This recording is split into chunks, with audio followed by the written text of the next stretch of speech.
देश में इस वक्त दो मौसम चल रहे हैं, एक तरफ क्रिकेट का और दूसरी तरफ चुनाव की सियासत का। देश के दुनिया के दिग्गज खिलाड़ी इस वक्त विश्व कप क्रिकेट में अपनी जोर आजमाइश कर रहे हैं, तो दूसरी तरफ सियासत की पिच पर इस वक्त तमाम राजनीतिक दल अपनी तरफ से जोर आजमाइश कर रही हैं। इसलिए क्योंकि चुनाव है।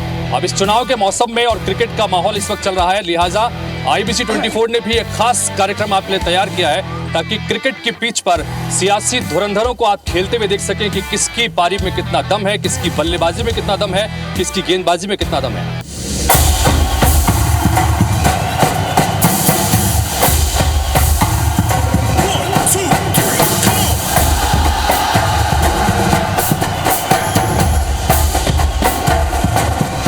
नमस्कार, मैं हूं आपके साथ हितेश व्यास और आप देख रहे हैं हमारा खास कार्यक्रम इलेक्शन प्रीमियर लीग।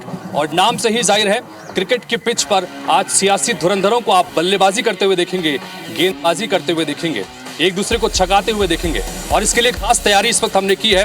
रियाज क्रिकेट है, स्पोर्ट्स का पूरा माहौल है और क्रिकेट की पिच तैयार है, धुरंधर भी तैयार हैं। और चूंकि मैच है तो मैच में अंपायर होना भी जरूरी है। आज के अंपायरिंग करने के लिए हमने दो खास मेहमानों को बुलाया। हमारे साथ में राम अवतार तिवारी जी, वरिष्ठ पत्रकार हैं, ये हमारे साथ में अंपायर के लिए रहेंगे। और साथ ही सुशील अग्रवाल जी, आप स्पोर्ट्स जर्नलिस्ट भी हैं और साथ ही पॉलिटिकल जर्नलिस्ट भी हैं, तो इनको हमने रखा है अंपायरिंग के लिए। टीम कांग्रेस का इंट्रोडक्शन एक बार आपके सामने दें। वंदना राजपूत इस वक्त आपको स्क्रीन पर दिख रही हैं। आज कमान संभालेंगी टीम कांग्रेस की तरफ से। घनश्याम राजू तिवारी जी हैं, आज ये भी कांग्रेस की तरफ से बल्लेबाजी करते नजर आएंगे और इसी तरह से चौके छक्के मारने के लिए जाने जाते हैं। आज इनसे उम्मीद है कि जमकर बल्लेबाजी अपनी टीम की तरफ से करेंगे। धनंजय ठाकुर इस वक्त मौजूद हैं। धनंजय ठाकुर कांग्रेस पार्टी के प्रवक्ता हैं और आज ये भी कांग्रेस की तरफ से बल्लेबाजी करते नजर आएंगे। गेंदबाजी भी ये करते रहे हैं, कई बार अपनी गेंदों से कई विकेट इन्होंने उड़ाए हैं। आज किस तरह की बल्लेबाजी और गेंदबाजी देखने को मिलेगी, धनंजय जी के ऊपर इसकी जिम्मेदारी। हमारे साथ में नितिन भंसाली जी हैं, वर्सेटाइल खिलाड़ी हैं और लगातार अपने अंदाज के लिए जाने जाते हैं और आज भी कितनी शानदार बल्लेबाजी ये करते हैं अपनी टीम के लिए, देखना होगा। सुरेंद्र वर्मा जी भी हैं जो पांचवें खिलाड़ी आज हमारे बीच में है टीम कांग्रेस की तरफ से।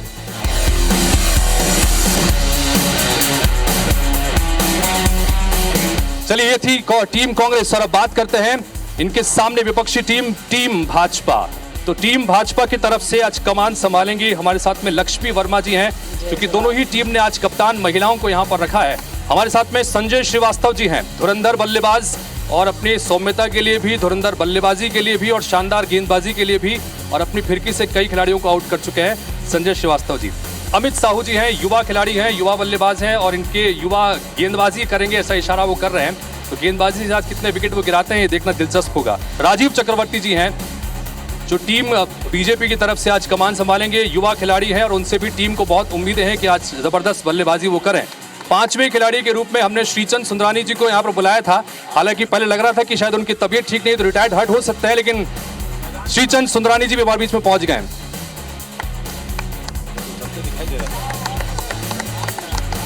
तो श्रीचंद सुंदरानी जी भी हमारे बीच में आ चुके हैं, अनुभवी खिलाड़ी हैं और अपने अनुभव से टीम बीजेपी को आज कितना लाभ ये दिला पाते हैं इसका इंतजार रहेगा।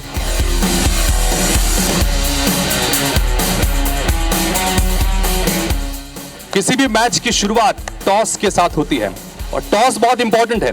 टॉस का बॉस कौन बनने जा रहा है ये देखने के लिए हम दोनों हमारे अंपायर्स को बीच में यहाँ पर आमंत्रित करते हैं और टॉस के लिए दोनों ही टीम के कप्तान हमारे बीच में हैं। वंदना राजपूत जी और लक्ष्मी वर्मा जी से निवेदन करते हैं कि बीच में आइए और टॉस करिए। राम अवतार जी, टॉस करिए।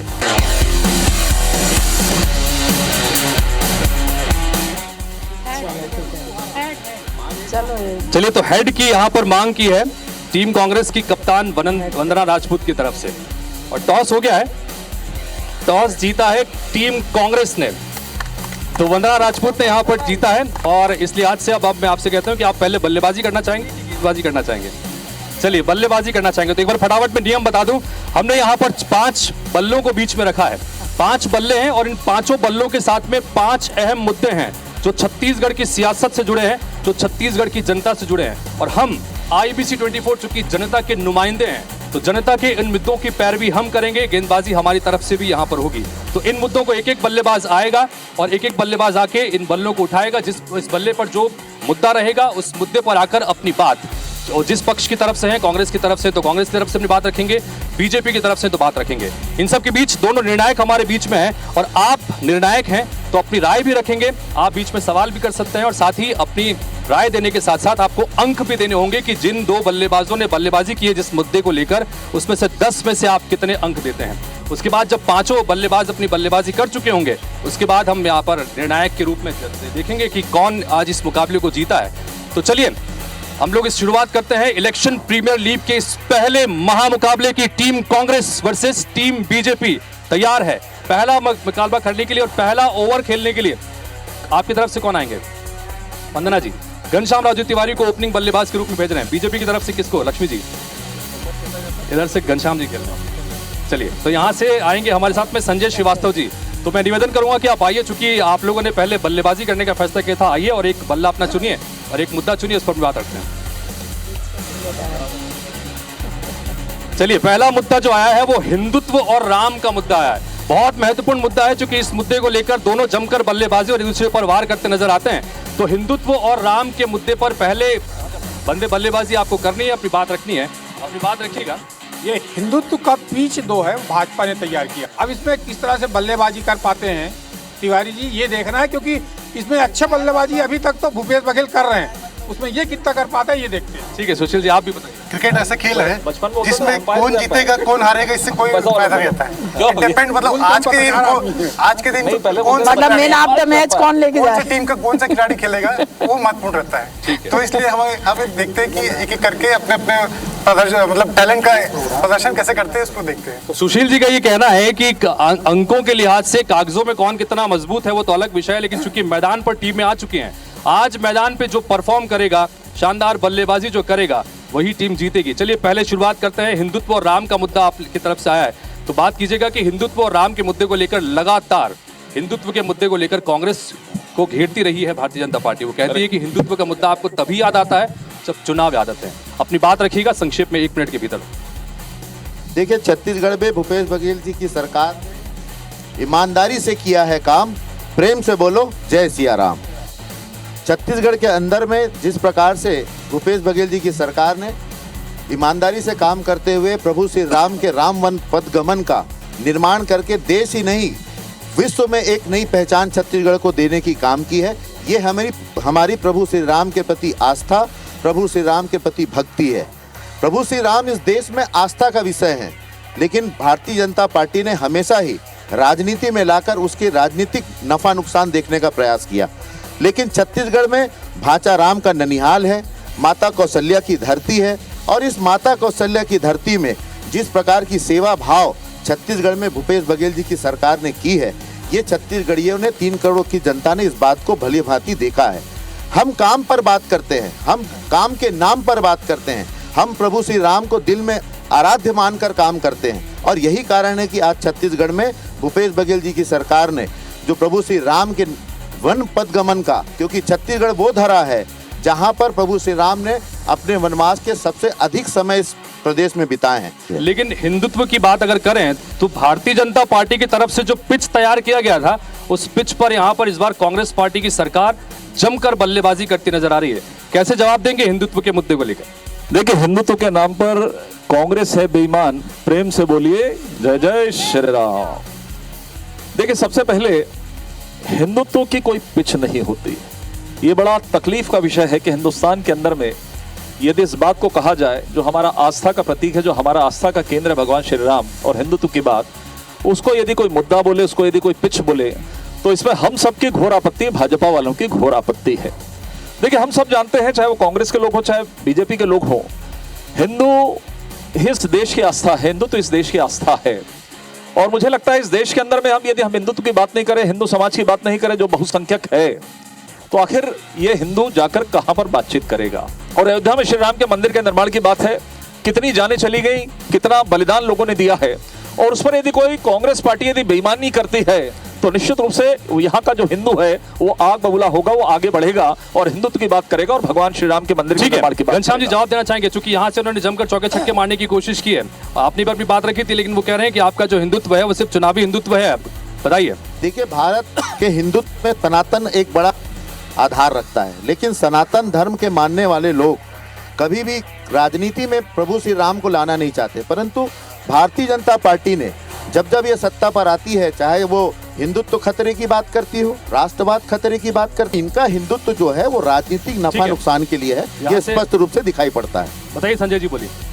जो राम मंदिर के निर्माण में तमाम प्रकार की अड़चने थी, उन अड़चनों में सबसे ज्यादा यदि अड़चन कोई है तो कांग्रेस के नेता रहे हैं।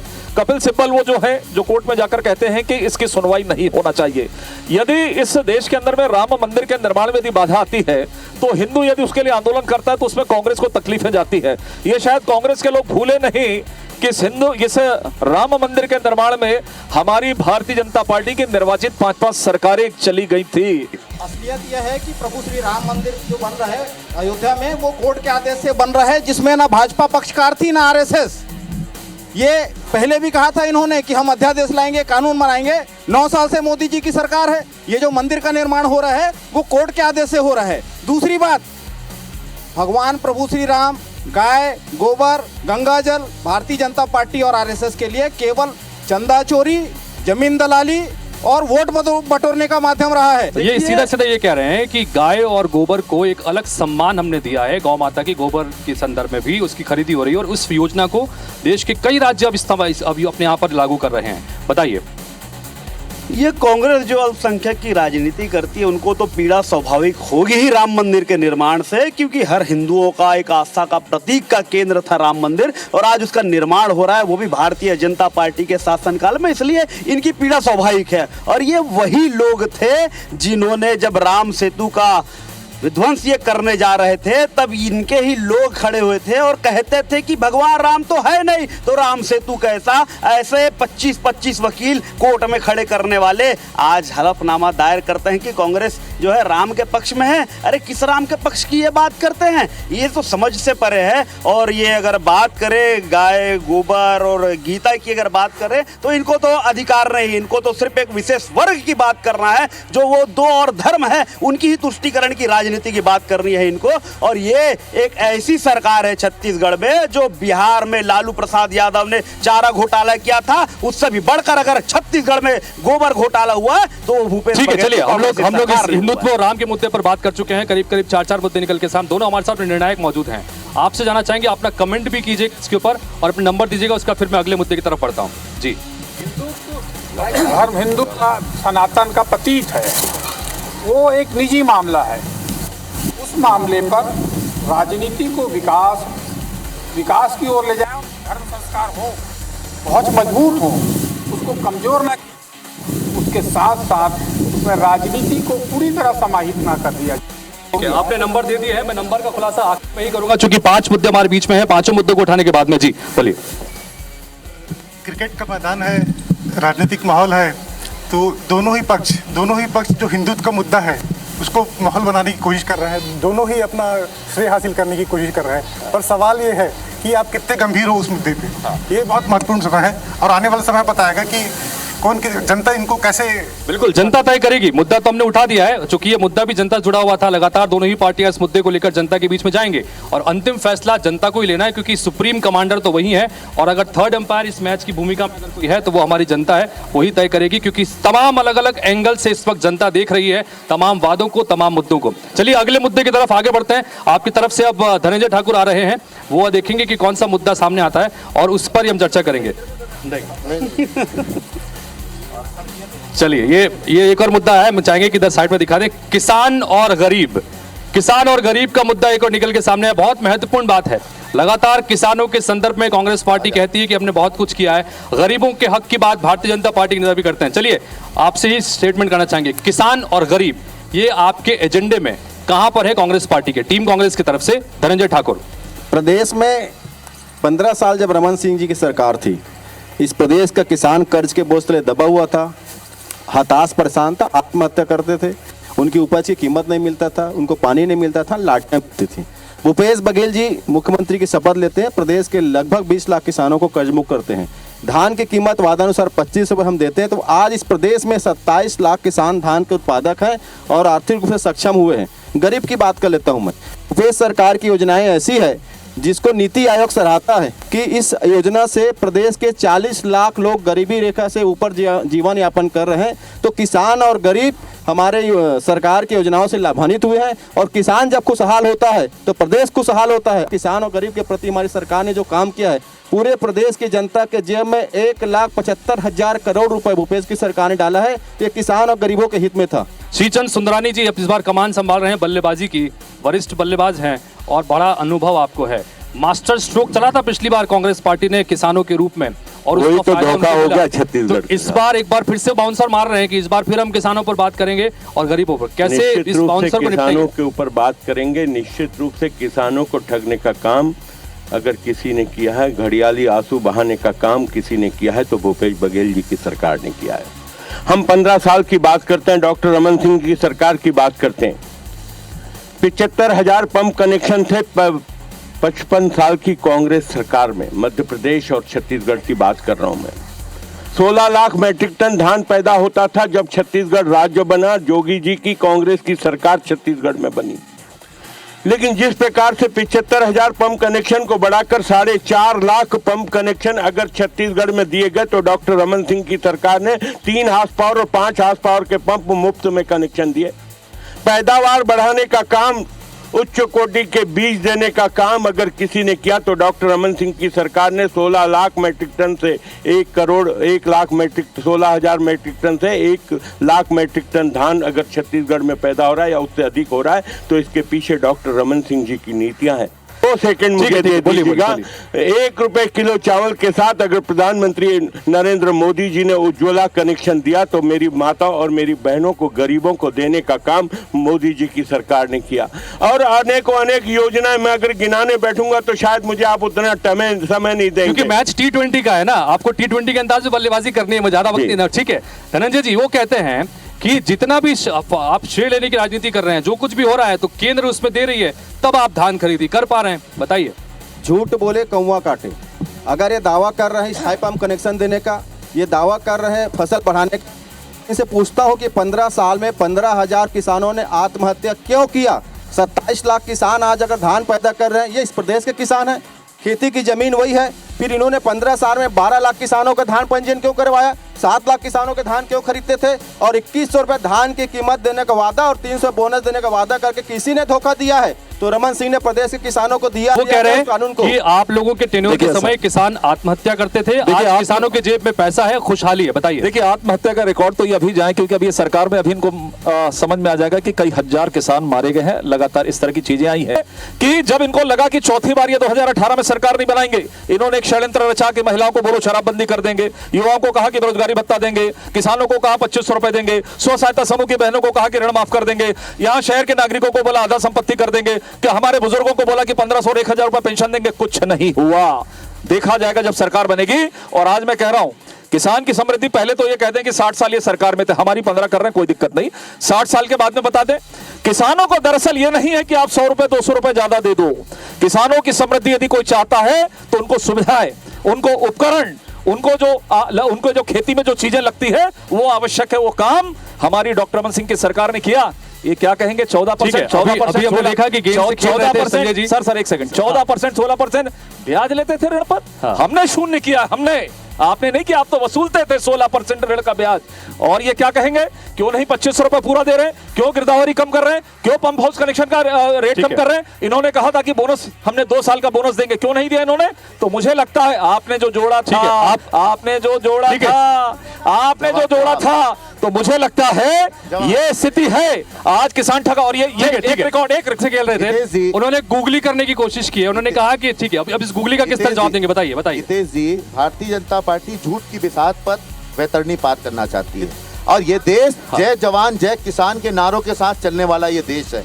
और इस देश को में जवानों को इन्होंने छला, किसानों को इन्होंने छला, अच्छे दिनों के वायदे इन्होंने किए, और इनकी बेशर्मी देखिए कि जब किसान आत्महत्या करते रहे और ये तिहार मनाते रहे, ये उत्सव मनाते रहे, किसानों के उस दर्द को समझना, उनके जले पर नमक छिड़कने का काम करते रहे। और उसका परिणाम ये रहा कि 15 साल में भारतीय जनता पार्टी 14 सीटों पर टिक गई। लेकिन आज भी एक किसान सरकार, एक किसान हितैषी सरकार जब काम करती है तो इन्हें गिदावरी दिखती है, इन्हें किसानों के दर्द नहीं दिखते, इन्हें वो संयंत्र नहीं दिखते, इन्हें उपकरण नहीं दिखते। अरे किसान आज संपन्न है, आर्थिक रूप से मजबूत है, यही भारतीय जनता पार्टी का दर्द है। ठीक है यहाँ से। लेकिन देखिए मैं ये कह रहा हूँ कि हमारे बीच में दोनों अंपायर भी है और नियम से ये खेल खेलना है। अगर आप लोग बीच में नियम ऊपर नीचे करेंगे तो डिस्क्वालीफाई भी कर सकते हैं और पूरा अधिकार अंपायर्स के पास में है। चलिए एक एक बोलिए। 40 लाख गरीबी की दर कम हुई तो वो ये जो झूठ है, जो चौक चौराहे पर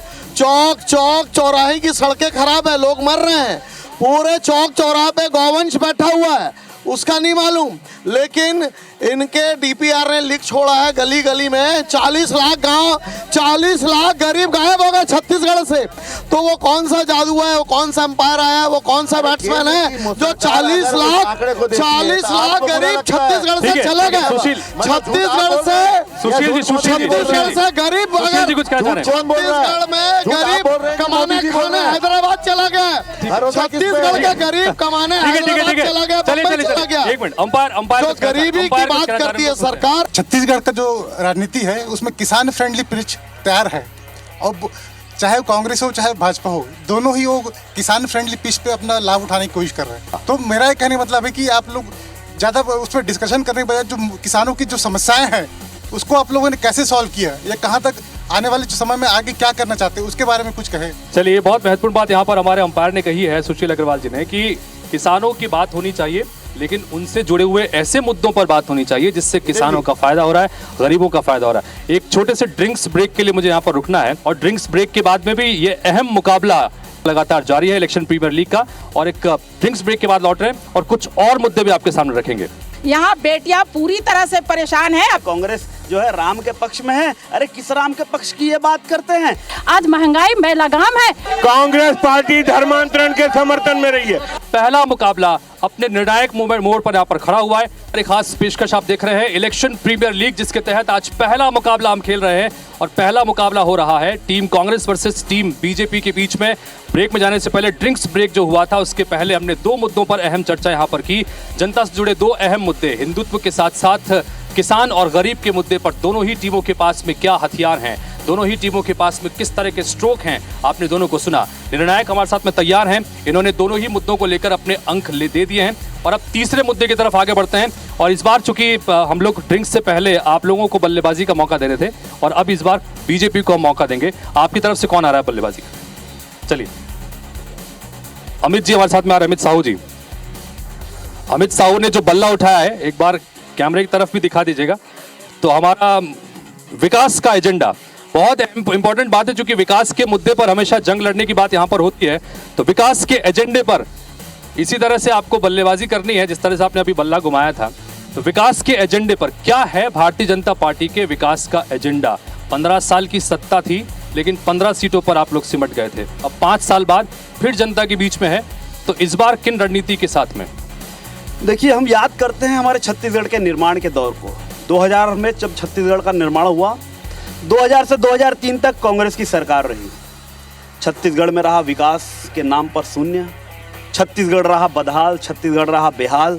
मगर जब 2003 में भारतीय जनता पार्टी की सरकार बनी और 2003 से लेकर 2018 तक अगर छत्तीसगढ़ का सही मायने में अगर किसी ने विकास किया है वो हमारी सरकार है, भारतीय जनता पार्टी की सरकार, जिसने छत्तीसगढ़ को एक ऐसे पायदान पर लेकर गए कि पूरे भारत में छत्तीसगढ़ का गुणगान हुआ। एक ये छत्तीसगढ़ महतारी का नाम एक विकसित छत्तीसगढ़ के नाम पे हमने दर्ज किया। ये छत्तीसगढ़ को विकास की रफ्तार के साथ एक दौड़ता हुआ छत्तीसगढ़ अगर किसी ने बनाया है वो भारतीय जनता पार्टी की सरकार ने बनाया है। चाहे आप सड़कों की बात करो, चाहे आप इंफ्रास्ट्रक्चर की बात करो, चाहे यहाँ के सभी उन्नत किसानों की बात करो, चाहे यहाँ पे रहने वाले सभी जनमानस की बात करो, अगर उनके जीवन स्तर पर और इस छत्तीसगढ़ को सिर्फ भारत नहीं अगर विश्व में अगर किसी ने पहचान दिलाई है विकास के नाम पर, ठीक है, विकास के नाम पर अगर बीजेपी ने यहाँ पर पहचान दिलाई है, इनका ये कहना है, इन्होंने इस तरह से लगातार लंबे लंबे छक्के मारने की कोशिश की, हाथ में बल्ला लेकर भी है अमित जी।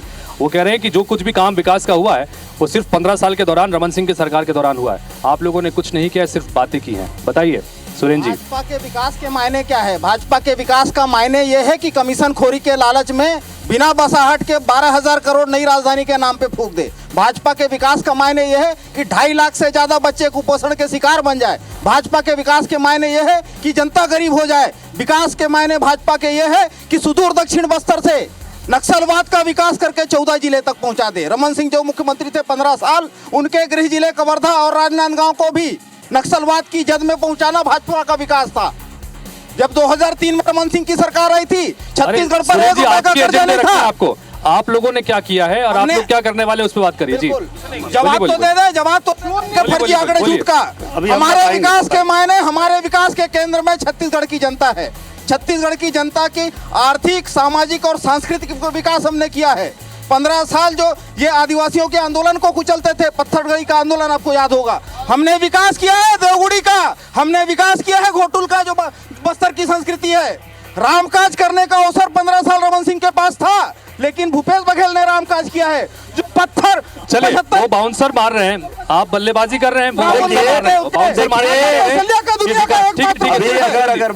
सुरेश जी हो गया प्लीज, है ना। बाउंसर उन्होंने ये मारा है कि आप लोग तो सिर्फ विकास की बात करते थे, 5 साल में बहुत सारा विकास हुआ, अलग अलग जगहों पर। संस्कृति की बात कर रहे हैं, बाकी चीजों की बात कर रहे हैं, देवगुड़ी की बात करें, बताइए।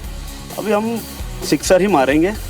क्या है, देखो, कांग्रेस के मुख पद पर, कांग्रेस के मन और मस्तिष्क पर अगर विकास का नाम है तो वो सिर्फ इनके एक विधायक के रूप में कैंडिडेट हैं, वो विकास उपाध्याय, यही इनके विकास का मायना है। मगर आज छत्तीसगढ़ में देखो, जिस छत्तीसगढ़ को भाजपा ने संवारा था, जिस छत्तीसगढ़ को भाजपा ने बनाया था, आज उसी छत्तीसगढ़ को एक रेंगता हुआ छत्तीसगढ़ अगर किसी ने बनाया है, बदहाल और खस्ता हाल छत्तीसगढ़ अगर किसी ने बनाया है, वो सिर्फ और सिर्फ कांग्रेस की भूपेश बघेल की सरकार ने बनाया है। एक नया विकास का काम इस छत्तीसगढ़ की धरती पर इन्होंने नहीं किया है। और किस विकास की बात करते हैं, मुझे तो ऐसा लगता है कि एक बार फिर से उन्होंने की बात एक तेज शॉट मारने की कोशिश की है। वो कहते हैं कि बहुत जबरदस्त हम लोगों ने विकास किया था और आप लोगों ने विकास को ठप कर दिया। दिखता है ना इनका विकास, स्काई बॉय, भ्रष्टाचार की स्मारिका भारतीय जनता पार्टी का। हमारा विकास बता रहा हूँ। दंतेवाड़ा जब 15 साल में ना 1 ट्रैक्टर 2 ट्रैक्टर खरीदते थे, 1 ट्रैक्टर 2 ट्रैक्टर है। भूपेश बघेल जी की सरकार बनने के पास उस दंतेवाड़े जिला में 1 साल में 500 ट्रैक्टर किसानों ने खरीदा। ये विकास होता है। गरीबों के बच्चे को अंग्रेजी माध्यम के स्कूल की शिक्षा मिल रही है, ये विकास होता है। अगर यहाँ के नौजवानों को सरकारी नौकरी का अवसर मिल रहा है, ये विकास होता है। किसानों के जेब में पैसा जाता है साल में 4 बार, ये विकास होता है। इनका विकास था, इनका विकास क्या था? इनका विकास था कि वियतनाम के पुल का फोटो और तेल नदी का पुल बताओ। इनका विकास आप लोगों ने विकास के नाम पे स्काई वॉक खड़ा कर दिया, प्राचीन मंदिरों को स्काई वॉक खड़ा कर दिया। अब वो स्काई वॉक किसी काम का नहीं रहा। ये आपका मास्टर स्ट्रोक था। देखिए, ऐसा है, विकास के मामले में बोलेंगे तो दिन भर चर्चा होती रहेगी। हाँ। बोल रहे सुनो ना बोलिए। देखिए, विकास का मामला ये है कि छत्तीसगढ़ के प्रति यदि लगाव किसी का तो भाजपा का था। मैं वहां से प्रारंभ करूंगा कि जो काम कांग्रेस ने 58 साल में नहीं किया, केंद्र में रहकर हमने 1 साल में किया और राज्य का निर्माण किया। ये छत्तीसगढ़ के प्रति हमारा लगाव था, छत्तीसगढ़ के प्रति विकास करने की हमारी ललक थी। 15 साल हम सरकार में रहे, जनता के आशीर्वाद से रहे। जनता ने हमको आशीर्वाद दिया कि आप बेहतर काम कर रहे हैं। नए जिलों का निर्माण, 9 जिलों का निर्माण हमने किया। जिलों के निर्माण से डेवलपमेंट आगे बढ़ता है, ये आपको भी जानकारी है। पहले हमने 2 जिलों का निर्माण किया, उसके बाद उस दूरस्थ बस्तर के अंदर में हमने 7 जिलों का निर्माण किया। ये एक भी जिलों का निर्माण वहां पर नहीं कर पाए। उसके बाद तमाम तहसीलों का निर्माण, जहां से विकास आगे बढ़ता है, ब्लॉक्स वहां पर बनाए, वहां पर करोड़ों अरबों रुपए के काम किए। मैं तो केवल इनसे यह कहना पूछूंगा कि ये आज स्थिति में नहीं है, सामने भी कि इस रायपुर शहर के अंदर में 200 करोड़ के काम बताने की 5 साल में किए हैं। ये राजधानी है, यहाँ पर एक भी काम चिन्हित इनके पास में नहीं है किस तरह के कामों को कर सके। आज गड्ढापुर है, पूरे सड़कों के अंदर में गड्ढा हो रहा है। आज यदि कोई थोड़ा बहुत यदि काम हो रहा है तो वो स्मार्ट सिटी जो कि केंद्र का पैसा है। यदि आज यहाँ पर जल जीवन मिशन का काम हो रहा है तो केंद्र के मान से काम हो रहा है। एक विषय इनके पास में नहीं है जो बता सके। बोलिए। देखिए, भारतीय जनता पार्टी जिन विकासों की बात करती है, वो विकास तो आज 18 साल बाद इनके सरकार में दिख रहा था कि विकास किसका हुआ है। छत्तीसगढ़ किसान आधारित प्रदेश है, छत्तीसगढ़ कृषि आधारित प्रदेश है। किसान पे चर्चा हुई, जिस ये प्रकार विषय ही नहीं समझ पा रहे हैं तो छत्तीसगढ़ में, अरे किसान को भूले, किसान पे चर्चा हो गई आप लोगों की है। किसान पे चर्चा हुई, दुर्गति आप लोग भूले इसलिए इनके पास विकास ओवर की बात नहीं। एक शब्द नहीं बोल सकते विकास पर, किसान का एक शब्द नहीं बोल सकते विकास पर। अगला ओवर है, ये बोले, चलिए ठीक है, बोलिए। विकास की बात हो रही है, किसान और गरीब पे चर्चा हो गई, करना चाहिए। हितेश जी, ऐसे ही चलेगा। बोलिए। ये स्थिति है इनकी, ये ऐसे ही चलेगा। चलिए बोलिए, ठीक है, ऐसा ही चलेगा। चलिए बोलिए। अरे अपनी बात रखिए। देखिए, विकास की बात हो रही है, लेकिन विकास की बात हो रही है। ये वाइड बॉल पे खेल रहा, रन मार रहे हैं वाइड बॉल। अरे संजय भाई रुको ना, वाइड बॉल खेल रहा। अच्छा, क्या तरीका है? वाइड बॉल खेल। विकास की बात करती है भारतीय जनता पार्टी। विकास प्रदेश का नहीं हुआ, 18 सालों में भारतीय जनता पार्टी का विकास हुआ। विनाश छत्तीसगढ़ का इन्होंने किया, विनाश छत्तीसगढ़ियों का इन्होंने किया, विनाश किसान का किया, विनाश आदिवासियों का किया। और किसका हुआ नहीं विकास? क्या किया बताओ? जिस प्रकार से छत्तीसगढ़ में भारतीय जनता पार्टी जिस स्थिति में है, ये उस विनाश का ही नतीजा है कि जिस कारण से आज ये दिन देखना पड़ा। अरे आपने एक विकास का काम नहीं किया। डॉक्टर रमन सिंह जी के विकास पे आप नरियल फोड़ रहे हो। डॉक्टर रमन सिंह जी के विकास पे आप नरियल फोड़ रहे हो। आप सिर्फ नरियल फोड़ने का काम कर रहे हो। आपने विकास नहीं किया। आपने सिर्फ नरियल फोड़ने का काम किया। आपने सिर्फ लोकार्पण किया। आपने सिर्फ लोकार्पण किया। निर्माण हमने किया, आपने लोकार्पण किया। निर्माण अरे प्रधानमंत्री 4 करोड़ प्रधानमंत्री। मैं विधायक था। अच्छा मैं 5 साल विधायक रहा। उसके बाद एक्सप्रेस वे मैंने बनाया। सुनिए डीके हॉस्पिटल मैंने बनवाया। जिला अस्पताल मैंने करवाया। 600 करोड़ रुपए के डामरीकरण और सड़कों का काम मैंने कराया। मैंने जितना विकास कराया कांग्रेस का कई विधायक ने कराया। हो गया 5 साल में आपने चलिए कुल मिलाकर बात ये, अरे आपको पिच अपने पिच में रह के बल्लेबाजी करनी है। पिच से ज्यादा आगे निकलेंगे तो पीछे जो है आप लोगों के स्टंपिंग हो जाएंगे। स्टंपिंग का ध्यान रखिए, आपको कोई स्टंपिंग ना कर दे। और बड़े वरिष्ठ बल्लेबाज हमारे बीच में यहाँ पर हैं, शीतल सुंदरानी बड़े जबरदस्त बल्लेबाजी कर रहे हैं। चलिए मैं आप अगले मुद्दे की तरफ आगे बढ़। जी बोलिए। दोनों खिलाड़ी, दोनों पार्टी के कई लोग टिकट से बाहर हो चुके हैं, मैदान से भी बाहर हो जाएंगे। चेतावनी अंतिम है, अभी पार्टी ने बाहर किया टिकट से, अब की बार यहाँ खेल के मैदान से बाहर हो जाएंगे। अंतिम चेतावनी है। चलिए ये देखिए अंपायर की चेतावनी भी आपके सामने आ गई है। अब हम अगले मुद्दे की तरफ बढ़ते हैं और मैं चाहूंगा जो है वो कमान संभालें, क्योंकि हम लोग कप्तान का इंतजार कर रहे हैं। यहाँ पर दोनों ने ही अपने महिला प्रतिनिधियों को कप्तान बनाया है। चलिए आप आइए और अपना बल्ला उठाइए।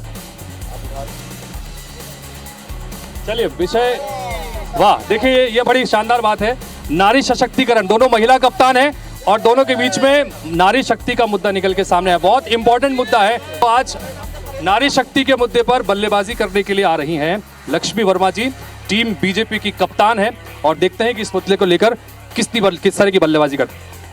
आज जो संसदीय उच्च सदन है, लोकसभा और विधानसभा, जहां देश के लिए नीति निर्धारण होते हैं और इसमें महिलाओं के लिए जो काम हम कर सके, ऐसा काम सम्माननीय प्रधानमंत्री नरेंद्र मोदी जी ने किया।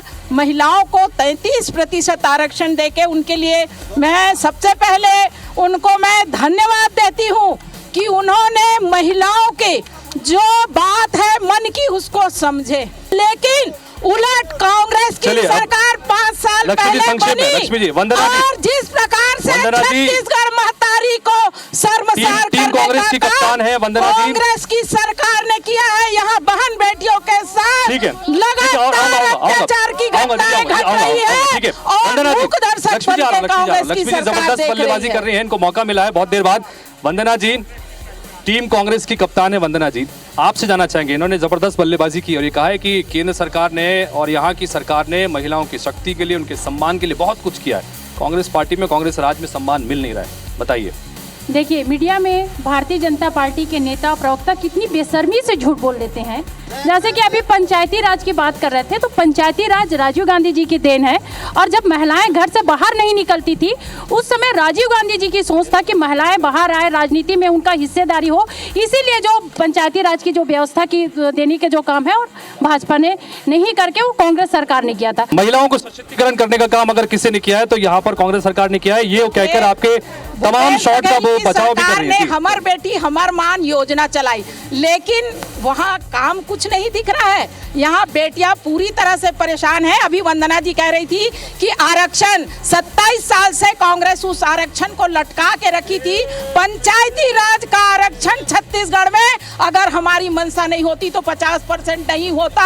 आज उसका परिणाम है कि छत्तीसगढ़ में महिला बहनें बाहर निकल के काम कर रही हैं। जिस हिसाब से 2014 में सिर्फ महंगाई महंगाई के नाम पर आप लोग इतना रोना रोते थे कि महंगाई बेलगाम है, एक बार आप हमको सत्ता पे बैठा दीजिए, हम महंगाई 100 दिन में कम करेंगे। आज महंगाई बेलगाम है।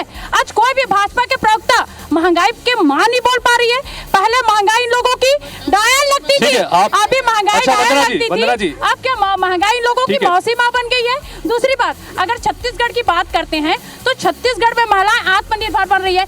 आज आप देखेंगे कि महिलाओं का जो स्वयं सहायता समूह है उनका 13,000 करोड़ कर्ज यदि माफ किया है तो कांग्रेस की सरकार ने किया है। अगर छत्तीसगढ़ की बात करते हैं तो महिलाओं की स्वास्थ्य की दृष्टि से एक मिनट आप सुन लीजिए, आपको सुनने की हिम्मत होनी चाहिए। संक्षेप में रखिएगा ना, T20 मैच खेलना है। अगर महिलाओं की अगर स्वास्थ्य की दृष्टि से बात करते हैं, दाई दीदी क्लिनिक योजना किसने प्रारंभ किया? कांग्रेस की सरकार ने, जहां आज महिलाएं खुल करके आकर के अपनी जो परेशानी है वो बता पा रही है। और ये महिला सशक्तिकरण के नाम से जो स्व सहायता समूह के माध्यम से ये कार्यक्रम चला रहे हैं, वर्मी कंपोस्ट, रीपा, इन योजनाओं की स्थिति क्या है आप जाके देखिए। गांव में गोबर जो है वो बहने के पास, अगर मैं आपको चैलेंज करती हूँ कि चलिए किस गांव में बहनों ने 50 रुपया रोजी के हिसाब से, ठीक है मैं आता हूँ राजी, लेकिन इन सब के बीच में अच्छा हमारे अंपायर हैं सुशील जी, हमारे अंपायर सुशील जी कुछ कहना चाह रहे, रुकिए आप लोगों ने पास किया तो अपनी खुद के इसमें पास का जवाब। ठीक है, चलिए वंदना जी बताइए। नरेंद्र मोदी जी की सरकार एक ऐसी सरकार है जो कानून नियम अभी बनाता है लेकिन उसका फायदा 20 साल बाद मिलेगा।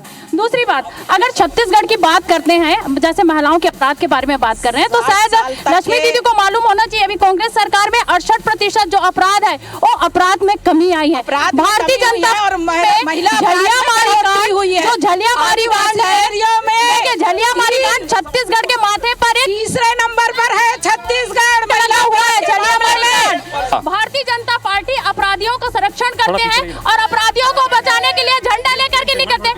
नेता प्रतिपक्ष के बेटे के ऊपर रेप का आरोप लगता है और उनके जो है उनके बेटे को बचाने उनको कोर्ट से राहत मिल गई, इसमें मेरी घोर आपत्ति है, कोर्ट से राहत मिली है, गलत बात नहीं, कोर्ट से राहत। ठीक है चलिए आखिरी मुद्दे हैं, न्यायालय का अपमान नहीं होना चाहिए, न्यायालय का अपमान नहीं होना चाहिए, न्यायालय का अपमान नहीं होना चाहिए। चलिए बहुत देखिए मुख्यमंत्री भी बेल में है। लंबी चर्चा होगी अब फैसला निर्णायक करेंगे। चलिए कांड में तो आपके मुख्यमंत्री जी भी बेल में है। इन सब के बीच में अब मैं आखिरी मुद्दे की तरफ बढ़ रहा हूँ, जनता से जुड़ा आखिरी मुद्दा, आखिरी बैट यहाँ पर है, आखिरी बैट उठाने के लिए आ रहे हैं अमित जी, राजीव चक्रवर्ती जा रहे हैं जी। आपको मतलब अच्छा टॉस वो लोग जीते हैं, चलिए उठाइए। नितिन बंसाली जी उठा लेंगे, लेकिन बात आपको रखनी है। धर्मांतरण जो है अगला मुद्दा, और इस धर्मांतरण के मुद्दे पर भारतीय जनता पार्टी लगातार कांग्रेस पार्टी को घेरती रही है। कांग्रेस पार्टी भी लगातार इस मुद्दे को लेकर बार प्रतिवाद करती है। क्या कहेंगे, धर्मांतरण का आरोप लगते हैं आपके ऊपर? कांग्रेस ने सदैव हर धर्म का सम्मान किया है, और जो लोग इस बात का आरोप लगाते हैं कि प्रदेश में धर्मांतरण हो रहा है, मैं बता दूं कि 15 सालों में जितने चर्च छत्तीसगढ़ में बने हैं उतने नहीं, लिस्ट भी दूंगा, आंकड़े भी दूंगा, लिस्ट भी दूंगा।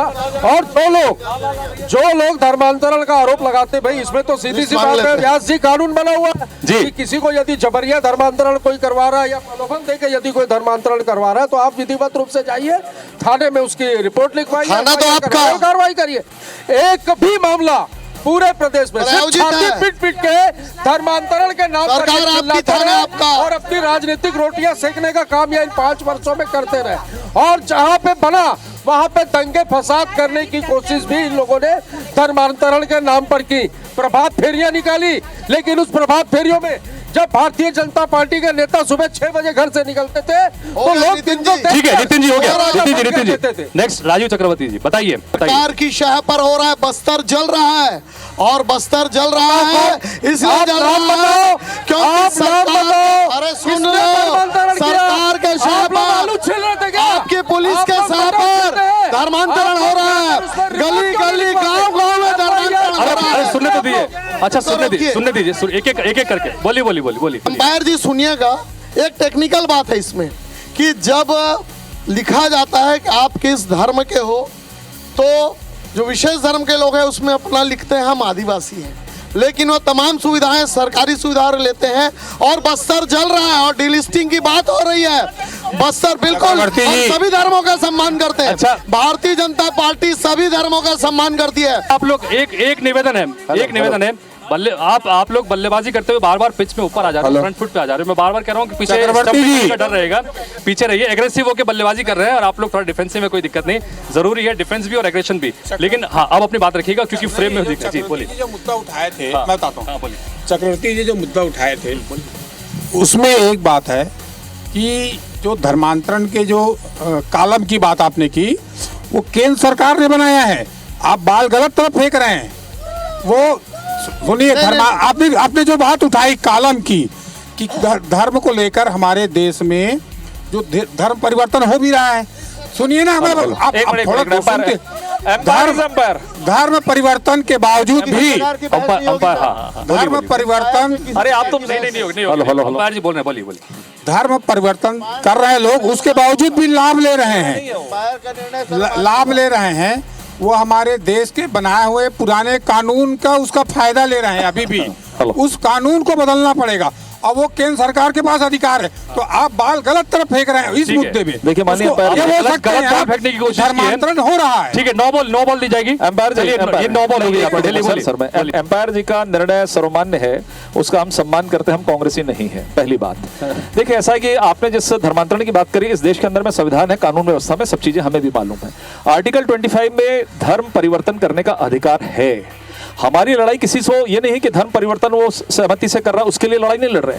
लेकिन जिस तरीके से मिशनरीज के माध्यम से दबाव पूर्वक 25.1 आर्टिकल है माननीय अंपायर जी, उसको भी देख लेंगे। आपको सुन लीजिए, आपको भी जानकारी होगी। उसमें स्पष्ट रूप से लिखा है, अरे भाई मैं क्लियर, ठीक है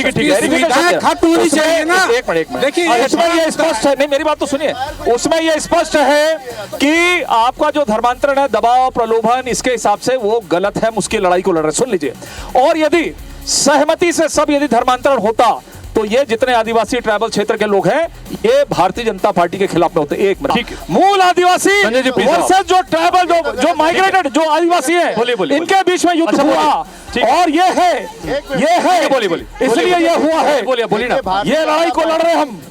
चलिए संक्षेप में, समय की भी कभी हमारे पास में, मैच खत्म होने वाला, समय खत्म होने वाला। जी बोलिए। आपने क्रिकेट लिख रखा है, एम्पायर क्यों रखते हैं? तो एम्पायर को अधिकार है, ठीक, तो ये मैच हुएगा। अच्छा, वो अपील कर का भी अधिकार होता है। अपील वो अपील कांग्रेस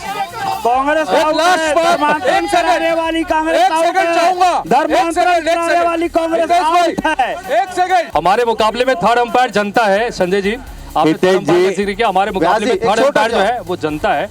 जनता सब देख रही है और सारे एंगल से जनता तय करेगी। अच्छा बोलिए, संक्षेप में बोलिए। पार्टी का धर्मांतरण सिर्फ ढकोसला है और ये ढकोसला इसलिए है कि जब ये सरकार पर रहते तो छत्तीसगढ़ में धर्मांतरण की क्या स्थिति थी, जिस समाज के नाम पर ये कोसते थे, आज उनको टिकट दे देते।